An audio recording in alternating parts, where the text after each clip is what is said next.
بسم الله الرحمن الرحيم، والصلاة والسلام على أشرف الخلق سيدنا محمد عليه أفضل الصلاة وأزكى السلام. أهلا بكم أعزائي المشاهدين. في الفيديو بتاع النهاردة هنتكلم على المطر بالنسبة للمرأة الأرملة، ولكن إن شاء الله أتمنى من الله إن الفيديو يعجبكم، وما تنسوش الاشتراك في القناة وتفعيل زر الجرس وشير للفيديو ولايكات علشان الكل يستفيد.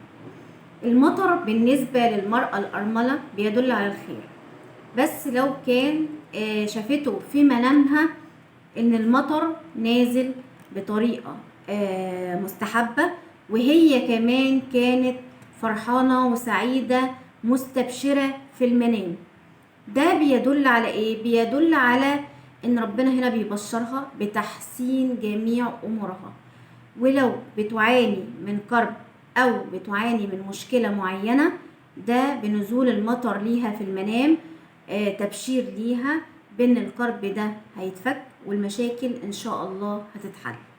طيب بيدل على إيه كمان؟ بيدل على إنها لو بتدعي ربنا إن يرزقها بزواج أو شخص تقي وصالح، إن شاء الله بنزول المطر بهذه الطريقة المستحبة وإنها كانت سعيدة، ربنا هيستجيب لدعوتها وإن هيرزقها بالشخص المتدين، بالشخص الصالح بإذن الله تعالى.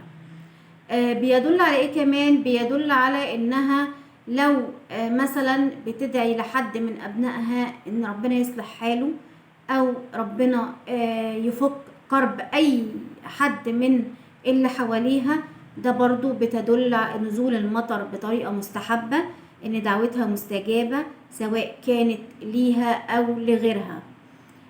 طب لو شافت المرأة الأرملة في منامها المطر نازل بطريقة غير مستحبة أو كثيف، أو المطر مثلا ميته مش نظيفة، فيها رائحة كريهة، لا هنا للأسف الشديد رؤية غير مستحبة بتدل على المشاكل الكتير اللي هي بتواجهها وبعض الفتن من بعض الأشخاص اللي حواليها. واحنا هنا في الحالة دي بنقول لها استعيذي، وبنقول لها خرجي صدقات علشان ربنا ان شاء الله يفك كربك وتتحسن كل امورك. بيدل على ايه كمان؟ بيدل المطر النقي المستحب بيدل على الارزاق، يعني هي لو عليها ديون لحد، ده بيدل على سداد الديون.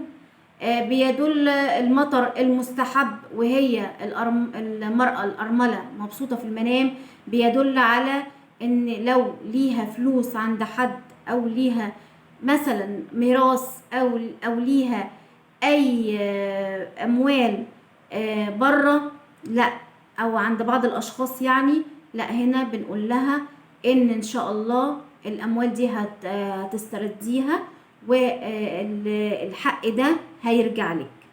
طب لو المرأة الأرملة شافت في منامها انها بتغتسل تحت ماء المطر او بماء المطر، ده بيدل على ايه؟ لا بيدل على حاجات جميلة جدا، بيدل على التخلص من الذنوب، التخلص من الهموم، فك الكروب، فك المشاكل وحلها.